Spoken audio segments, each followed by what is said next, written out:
Este punto entonces se basa fundamentalmente en los aportes de Ricardo Antunes, que es un sociólogo contemporáneo brasileño que trabaja en la Universidad de Campinas y se dedica a estudiar los problemas del mundo del trabajo desde la perspectiva marxista.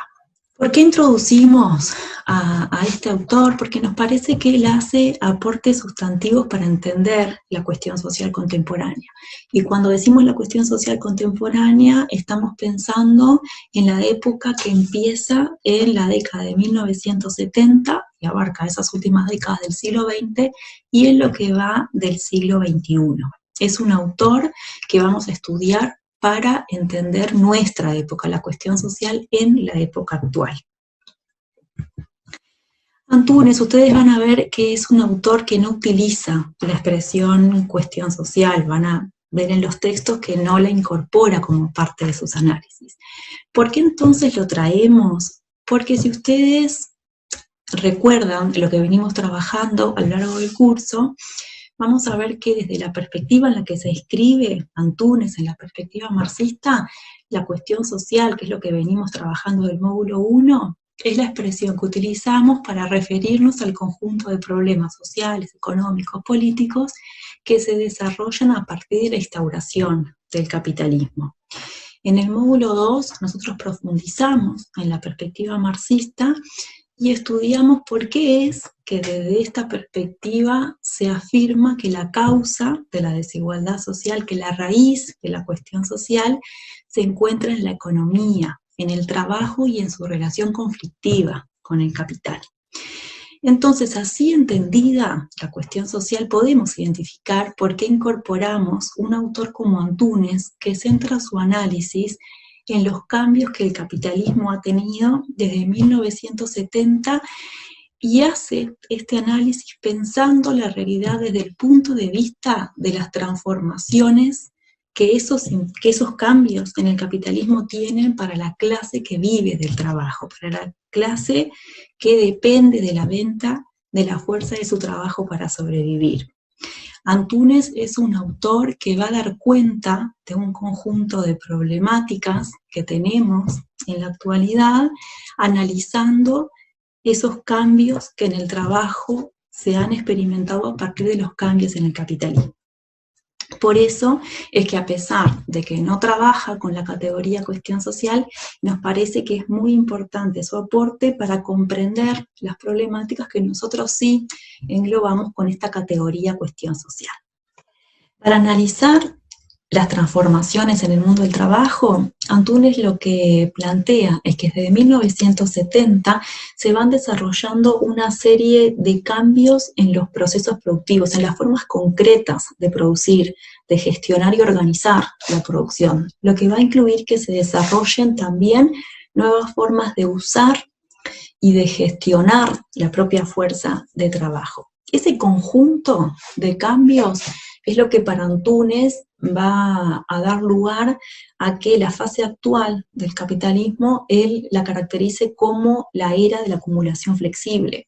También habla del patrón flexible o toyotismo porque esta serie de cambios comienzan en la fábrica Toyota en Japón. Entonces, cuando Antunes habla de la acumulación flexible, del patrón flexible, se está refiriendo a las formas predominantes en que en la actualidad, desde 1970, se organizan los procesos de producción y también la forma de brindar los servicios, porque si bien estos cambios empiezan en la esfera de la producción industrial, luego se van a ir extendiendo al área de los servicios. Antunes explica por qué es que se van desarrollando esta serie de cambios. Antunes ubica como causa fundamental de estos cambios que dieron lugar al pasaje del patrón flexible en el cuadro agudo que experimenta el capitalismo desde 1970. Dice Antunes que de lo que se trataba, de lo que este conjunto de cambios buscaba, era de reestructurar el patrón productivo basado sobre el binomio Taylorismo-Fordismo, que nosotros vimos que es el sistema de producción, de organización del trabajo que predomina durante casi todo el siglo XX, sobre todo a partir de 1920 hasta este momento en el que empieza a mostrar sus signos de agotamiento. Para Antúnez de lo que se trataba era de recuperar las bases de acumulación del periodo anterior. Ustedes recordarán que con Castel nosotros vimos que el periodo que va desde la Segunda Guerra Mundial hasta 1970 es un periodo de gran crecimiento económico. Ustedes recordarán que con Castel vimos que después de la Segunda Guerra Mundial y hasta 1970, el capitalismo experimentó una larga fase de crecimiento económico, fundamentalmente en Europa, pero que también en nuestros países dependientes de inserción subordinada en la economía mundial tuvo su impacto positivo. Lo que Antúnez dice es que esta fase expansiva del capital en 1970 se agotó. El ritmo del crecimiento económico empezó a decrecer y las tasas de ganancia del capital empezaron a declinar. Y si bien las crisis para el marxismo son parte normal del capitalismo, digamos, no hay capitalismo sin crisis, esta crisis Antúnez plantea que se trata de una crisis estructural. Si en la fase anterior, en esa fase que va después de la Segunda Guerra Mundial hasta 1970, las crisis había crisis, eran episódicas y se daban en el marco de un crecimiento económico sostenido, en esta fase actual del capitalismo en la que estamos ahora, las crisis son las dominantes y cada vez se van presentando de forma más cercana y más profunda. ¿Qué es lo importante de esto para nosotros? Entender que para Antúnez el proceso de reestructuración productiva se realiza por el capital en vistas de recuperar las tasas de ganancia. Estos procesos de flexibilización que se van a desarrollar en las formas de producir, esta gran incorporación de nueva tecnología que se va a hacer, estas nuevas formas de usar y gestionar la fuerza de trabajo, los procesos de desconcentración productiva que también van a ser centrales, el capital los va desarrollando en vistas de recuperar las ganancias en caída en el marco de una fuerte competencia intercapitalista.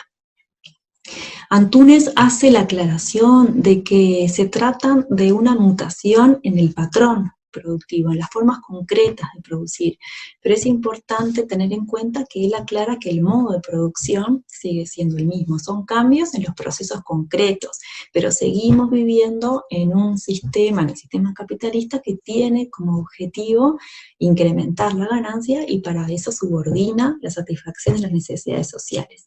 Esto es importante porque de alguna manera el análisis que Antúnez realiza lo hace desde el punto de vista de las necesidades y los intereses del trabajo.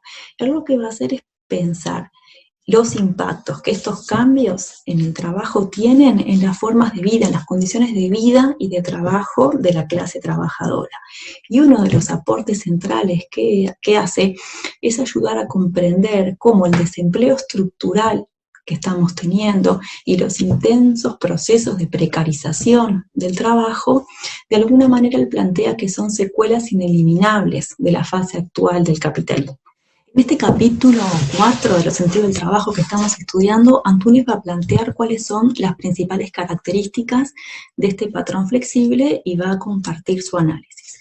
Para ello, al comienzo del capítulo, lo que Antúnez hace es retomar algunas ideas de algunos autores que también piensan estos cambios en el mundo del trabajo. No es importante que ustedes retengan ni los nombres ni el detalle de lo que dice cada uno. Lo que es importante es ver cómo Antúnez plantea que para pensar estos cambios del capitalismo actual, él dice, hay mucho más disenso que acuerdo. Entonces él plantea algunas ideas de algunos pensadores que dicen que el patrón flexible estaría teniendo algunas particularidades que harían que podamos pensar en unas nuevas relaciones entre el trabajo y el capital, que estas particularidades permitirían a los trabajadores tener condiciones más favorables, porque se plantearían posibilidades de mayor calificación, de mayor participación, que los trabajadores podrían incluso desarrollarse de forma laboral o personal en los espacios de trabajo.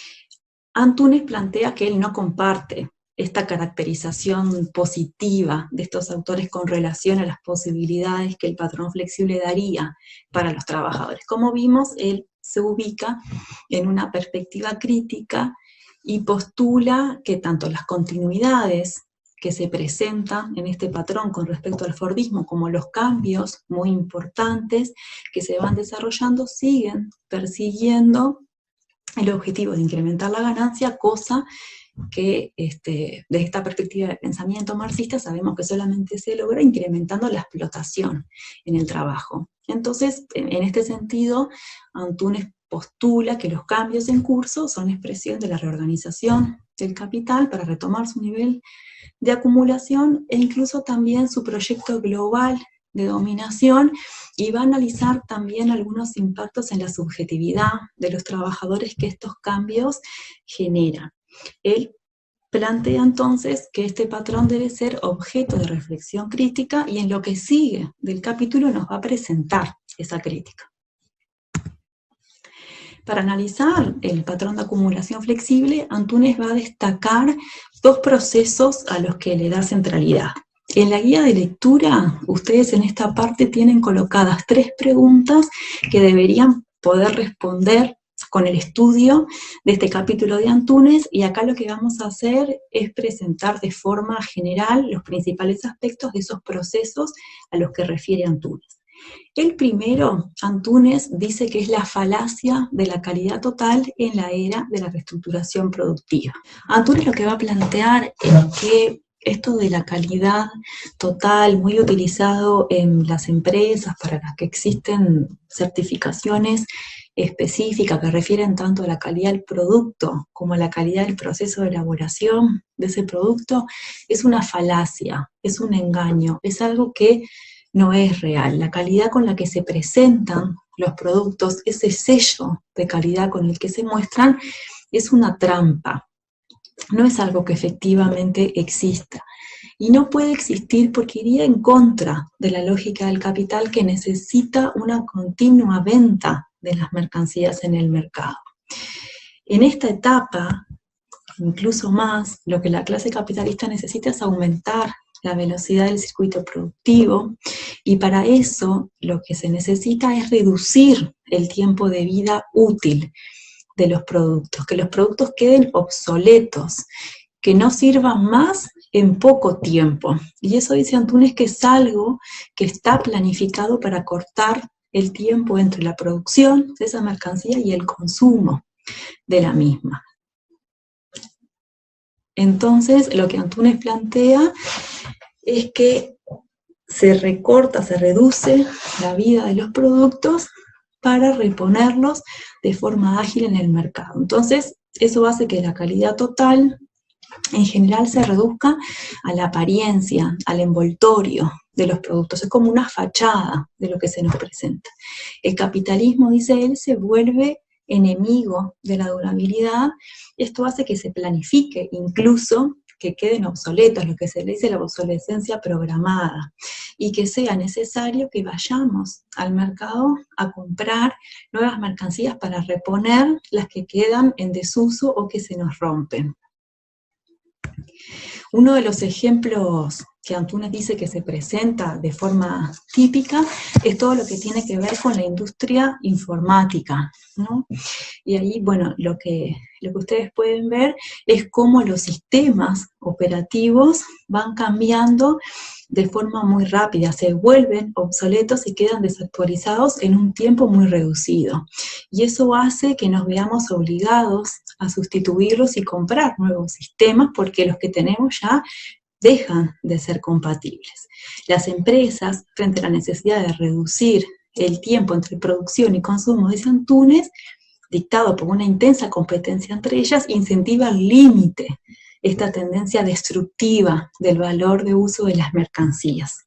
Y podemos pensar en otros ejemplos, ¿no?, que Antunes coloca, y seguramente a ustedes también se les ocurran, como por ejemplo el electrodoméstico, que muchas veces es más caro comprar el repuesto y arreglarlo que salir a comprar un electrodoméstico nuevo. Antunes aclara que él, con esta crítica de la falacia de la calidad total en la época de la reestructuración productiva, no está cuestionando el avance científico y tecnológico que logramos como sociedad. No es que se oponga a que existan una cantidad de productos nuevos, mejores unos que los anteriores. Lo que él está denunciando es esta lógica de un sistema que convierte, dice él, en descartable, superfluo y desperdiciable aquello que debería ser preservado, tanto para cubrir las necesidades sociales, incluso como por la destrucción inevitable de la naturaleza que esta cosa de reponer continuamente las mercancías genera. El otro trazo, el segundo proceso de trazo que Antunes plantea como central del patrón flexible es la liofilización, lo que él le dice liofilización organizacional y liofilización del trabajo en la fábrica toyotizada. Y ya adelanta en el subtítulo del capítulo que esto refiere, que tiene que ver directamente con las nuevas formas de intensificación del trabajo en este patrón. Recuerdan que dijimos que para Antunes este patrón tiene algunos elementos de continuidad con respecto al Fordismo, al tiempo que incorpora otras cosas nuevas, nuevas formas de organizar los procesos laborales. Esos cambios, él dice que son fruto del resultado de grandes avances tecnológicos, especialmente de todo lo que tiene que ver con la informática que permitió generar estos cambios en los procesos laborales. Si ustedes buscan la palabra liofilización en el diccionario, es una palabra que no tiene nada que ver con la teoría social ni con el mundo del trabajo, van a ver que refiere a procesos que se utilizan para la deshidratación de los alimentos. Deshidratar es perder parte del agua que compone esos alimentos y se deshidrata para lograr una mejor conservación de los alimentos. La deshidratación de los alimentos se realiza entonces para mantener las propiedades esenciales, reduciendo parte de sus componentes. Ese proceso es similar a lo que Antunes va a plantear que sucede en el patrón productivo con la liofilización flexible, con la liofilización organizacional y la del trabajo. Son dos procesos que están muy vinculados, que ahora los vamos a ver de forma separada para poder entenderlos mejor. Son dos procesos que ustedes deberían poder entender de forma separada, aunque estén relacionados. La liofilización del trabajo, Antunes la entiende como todo ese conjunto de medidas que se desarrollan en los procesos productivos de las fábricas para aumentar la productividad del trabajo, disminuyendo el trabajo vivo, es decir, disminuyendo la cantidad de trabajadores necesarias para poner en marcha esos procesos productivos. Cuando Antunes habla de la liofilización del trabajo, está pensando en que lo que se reduce es el trabajo vivo, porque se aumenta el trabajo muerto. Se reduce el trabajo vivo, pero aumentando los índices de productividad. Antunes nos recuerda que en el Fordismo, las empresas, el éxito de las empresas se medían por la cantidad de trabajadores. Las empresas más pujantes eran aquellas que masivamente concentraban muchos trabajadores, todos juntos produciendo las mercancías. Ahora en el toyotismo, la empresa exitosa es aquella que dispone de una menor cantidad de trabajadores, logrando mayores índices de productividad. ¿Cómo se logra esto? Vamos a ver los elementos que Antunes va presentando de cómo las empresas liofilizan el trabajo y aumentan su productividad. Vamos a ver algunos de esos elementos que hacen parte para Antunes de la liofilización del trabajo. Por un lado, la organización de la producción se organiza demandando trabajadores polivalentes, multifuncionales, que sean capaces de realizar varias tareas, que puedan desempeñarse en distintas funciones dentro del proceso productivo, que de forma flexible puedan moverse y que incluso puedan operar varias máquinas. El proceso productivo se organiza de tal forma que no exige que los trabajadores se queden adscriptos en un único lugar a una única tarea, como era lo típico en el modelo fordista. Por otro lado, también se organiza el trabajo en equipo, equipos de trabajo que también se les llama células de producción. Eso, por ejemplo, permite que puedan suprimirse algunos puestos de trabajo que en el modelo típico fordista desarrollaban algunas actividades de vigilancia, de mantenimiento, de control. Ahora, esas actividades las toma el trabajo en equipo, son parte de las actividades que los equipos de producción realizan como parte de las tareas que tienen que hacer. Los obreros en equipo, además de producir directamente la mercancía, también asumen esas tareas de mantenimiento, de vigilancia, de inspección, que antes requerían otros puestos de trabajo específicos. Uno de los ejemplos, un ejemplo que Antunes da para poder ilustrar esto de cómo esta forma de organizar la producción permite reducir cantidad de trabajadores necesarios y al mismo tiempo aumenta la productividad. Antunes lo da, no lo da en el capítulo este que ustedes tienen que leer, lo da en otro texto, y toma el ejemplo de la Volvo, de la industria automotriz Volvo, que está ubicada en Suecia. Él cuenta ahí en ese texto que los obreros de la Volvo se organizan en equipos de 10 obreros y obreras. Cada equipo realiza todas las operaciones de montaje y terminación de los autos. Cada uno de esos obreros y obreras conoce los oficios y las diferentes tareas que van asumiendo por turno. Lo mismo pasa con la función del jefe de equipo, que va rotando entre ellos. Los obreros del equipo pueden organizarse como ellos decidan. Ellos definen el plan que realizan para terminar 12 vehículos por semana. Eso sí, se les exige. Esa es la meta productiva que la Volvo les pone. Tienen que cumplir con 12 autos por semana. Pero ellos deciden los descansos que se toman, los turnos, que quién cumple qué turno, el volumen de la producción puede variar día a día, incluso puede variar semana a semana mientras cumplan con esa media semanal de 12 autos. Entonces ahí decía Antunes, bueno, uno podría decir qué autónomos que son, cuántas posibilidades de elegir el trabajo que tienen, pero en realidad la crítica que hace Antunes es que este grupo de obreros no está tomando ninguna definición sustantiva en relación al proceso de trabajo, no controlan en nada de lo importante ese proceso productivo. Es la Volvo que les pone la meta productiva, incluso su producto, su producción sigue siendo un objeto ajeno. Entonces lo que Antunes dice es que esta forma de organizar el trabajo en equipo es una forma de que trabaje más en menos tiempo, transfiriendo la tarea de organizar el trabajo al propio equipo.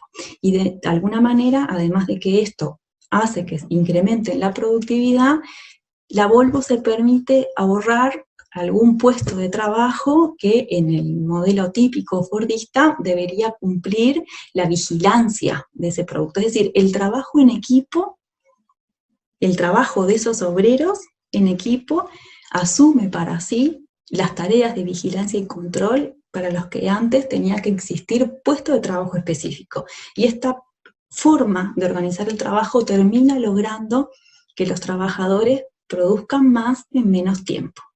Otro de los elementos que Antunes plantea como parte de la liofilización del trabajo es esto de la organización de los círculos de calidad. Los círculos de calidad son grupos que dentro de las empresas se arman con trabajadores de las empresas, y bueno, en esos grupos lo que se trabaja identificando los problemas que los trabajadores identifican que hay en sus espacios laborales, buscando soluciones, ¿no?, para resolver esos problemas identificados, se discute sobre cómo mejorar los aspectos vinculados con el trabajo.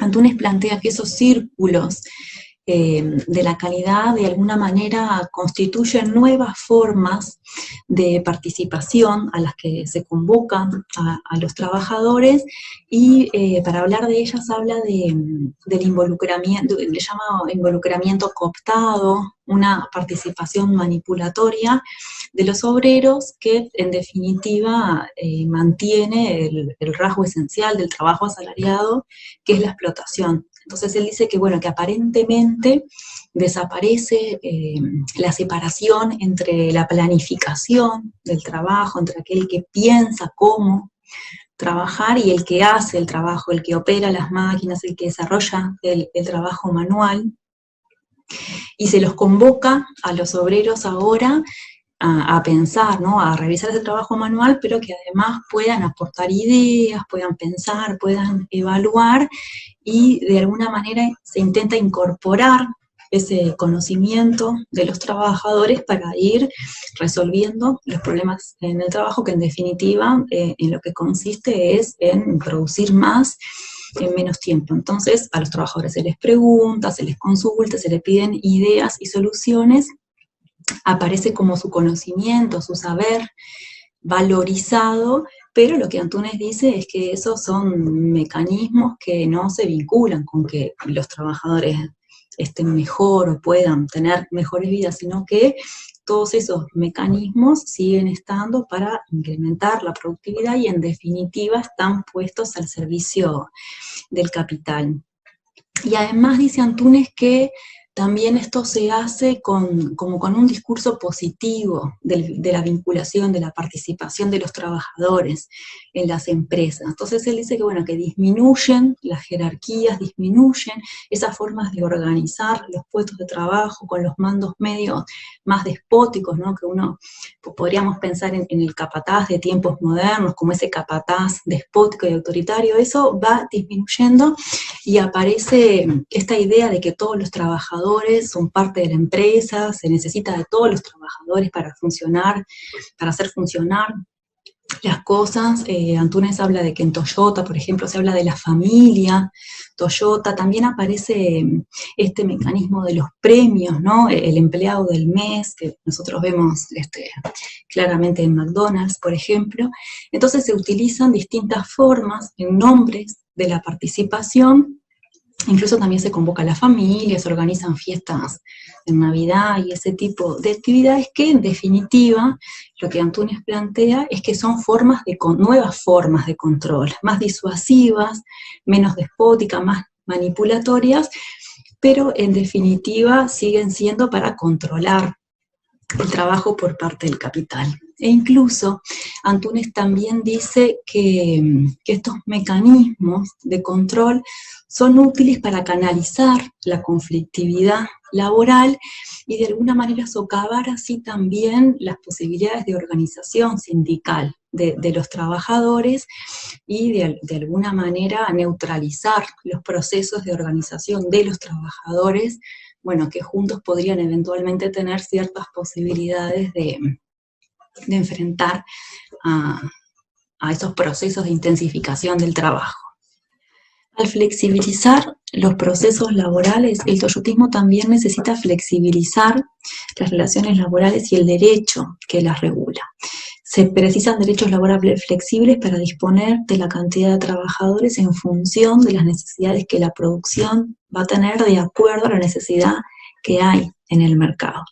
El toyotismo se estructura, un poco ya lo dijimos, con fábricas, con un número determinado de trabajadores que cuando la producción lo requiera va a poder ser ampliado, pero no se amplía la plantilla de trabajadores, la cantidad de trabajadores estables que componen esa fábrica. Cuando la demanda de la producción que realiza la fábrica hace que se necesite más fuerza de trabajo, las empresas lo que hacen es poder ampliar la cantidad de trabajo necesario a través de horas extras, contratando trabajadores temporarios, zafrales, digamos, o también subcontratando algunas actividades de acuerdo a las necesidades que se vayan presentando.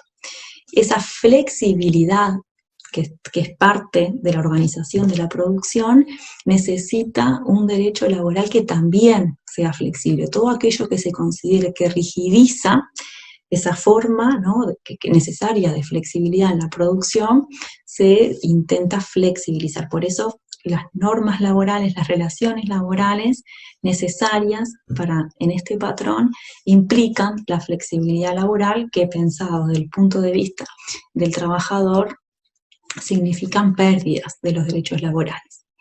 Entonces ahora sí podemos dar paso a la liofilización organizacional, que dijimos que es el proceso, que es un proceso que está muy vinculado con la liofilización del trabajo.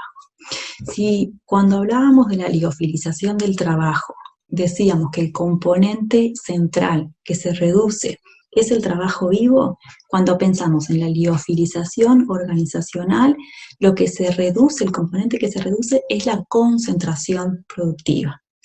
El patrón flexible lo que va a hacer es desarrollar un proceso de desconcentración productiva que va unida con un proceso de tercerización y una conformación de una estructura horizontalizada de la fábrica. La fábrica del patrón flexible lo que hace, bueno, de acuerdo a la actividad productiva en la que se especializa, se queda con la producción de aquello que es central, ¿no? En el sector en el que trabaja. Dentro de la empresa matriz, dentro de la filial principal, mantiene un número de trabajadores reducido. Ese número de trabajadores reducido van a ser trabajadores más estables y por tanto con mayores posibilidades de efectivizar sus derechos laborales. Pero alrededor de esa estructura de trabajadores reducida va a haber un conjunto que va a fluctuar según las necesidades de la producción, que va a ser amplios según las necesidades que se presenten, cuya situación laboral va a ser mucho más precaria. Para ustedes no debe ser muy complicado pensar algunos ejemplos de derechos laborales que no se consiguen si no se tiene antigüedad. Por ejemplo, la licencia por estudio es un derecho que necesita cierta antigüedad. Si uno es un trabajador temporario que va rotando de empresa en empresa, nunca alcanza la posibilidad de efectivizar esos derechos.